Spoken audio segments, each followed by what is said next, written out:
Day 29. Let's pause and look back at everything since day 21. You learned more core algorithm settings: set benchmark, set time zone, set account currency, and set warm-up. A few things are worth double checking before you move on. Set benchmark gives you a point of comparison. It lets you see whether your algorithm actually beat the market instead of just looking at raw returns. Set time zone controls what time zone your algorithm's clock runs on. This matters for anything tied to specific times of day.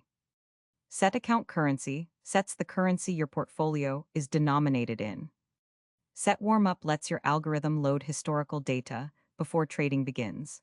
Without it, your indicators can be empty when your algorithm first starts. Before day 30, try the practice task below. In Initialize, set a benchmark, set a time zone, set an account currency, and apply a warm-up period. That's day 29. See you at day 30.